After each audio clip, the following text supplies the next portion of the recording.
To say a lot's going on, and it's things that are going to help shape our nation in the years to come, whether positive or negative. But it's all about the players at hand. What's good? It's your boy Czar, all rights reserved, rocking with you, and you already know how we work, so we're just going to drop into it today. What's going on today that is so pressing that has me here in this video? Well, it seems it comes from my own state of Pennsylvania. There's a firefighter,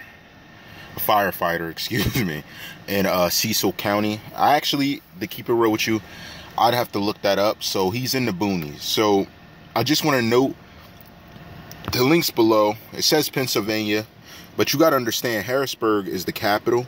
That's closer towards a city type of setting. Where he's at, he sees trees, wide land, and the reason he's there is so he doesn't see, let's say, the N-word, since he wants to use it like it's a game because he's so upset people didn't stand for the flag. You know, what sickens me about this country is that I meet people of all different races, have personal friends of all different races, but then you go out into the world and you meet garbage, okay? And that has many different races. Unfortunately for me, being an African-American man, most of my garbage comes in every color but mine, okay? So that's what the most, let's say, sickening thing is to me.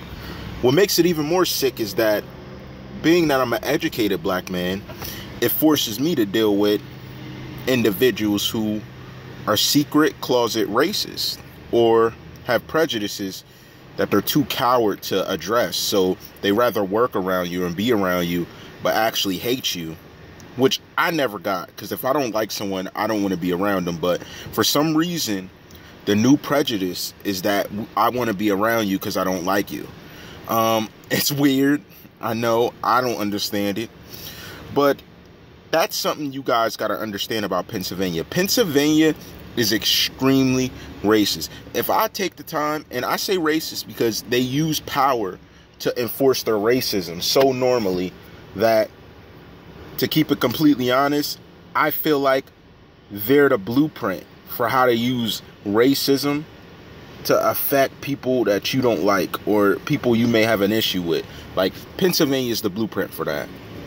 And the thing is, this firefighter represents one man out of many in this state. Like, I mean, as close as you could get to the city of Harrisburg, on the outskirts, right across the river, doing a whole circle, yes, you're looking at individuals that may have been bred allegedly to be prejudiced, in a sense where, of my own experiences in these places, that, again, if I have any flack, catch anything from it, like I said, I'll gladly put people's names and spots up. We'll even ride on video. I'll show you where spray painting on a sign, they put coons. All day to me, Czar, all rights reserved, because I take a certain area. And, you know, it's just a time and place where people's true colors are starting to show. And I'm actually glad about that. It stops me from having to think if someone's a certain way. I actually respect someone who's openly racist. If, let's say, not racist, prejudice. To the extent of power. So there's no way I'm going to accept my supervisor being racist, but, you know, if he's prejudiced, do it on your own time, as long as it doesn't affect anything I'm doing. But to be completely real, yeah, like, it's just that time. And I guess people are saying and doing whatever because, you know, it's the image that the president's in, but people have been ignorant. Really what it is the fact that they see that nowadays it's being outed that authority more than ever is being recorded in the abuse of minorities, namely African-American males. And the fact that it's such a strong argument and strong topic that can't really be argued, it makes sense that I'm going to use something else to divert the situation. So I want to divert attention away from this guy who may have been on the force for how many years, he's corrupt, and he's arrested many people just because they're a certain race, or has planted things on many people just for an arrest. There's many different viewpoints, and actions to take around a criminal basis or even a non-criminal issue. So as we see in this is a professional man that saved many people for years from fires, almost a hero. But this hero still doesn't have the mindset to look past the race of a person and look at a heart.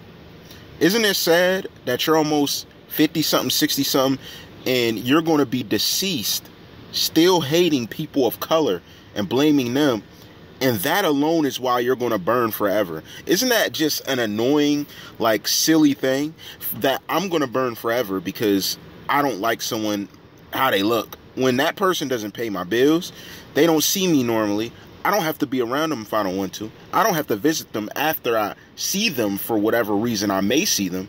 It's just a bunch of foolishness. And, you know, these are grown men and grown women with kids and stuff teaching their kids this ignorance. Are we ever going to look at our country and say, we need to get rid of prejudice people? We need to get rid of them. And if there's a racist in a position of power, he needs to lose his power. Isn't this ever going to be a topic? It's probably not. Because as you see, we have a president that's saying whatever, aiming at a particular race of athlete when he's in the White House and can't get politics right, but can watch a sports and make a comment on Twitter. That's where our country's at today. We have rodent presidents that can run their mouth about sports and issues, but stay dead quiet when Nazi rallies with cars being slammed through crowds of people of all races. Can we look at what the president is for what he really is? Can we look at what our nation is for what it really is? Too many prejudice, too many races. Get yourself together, man. All rights reserved.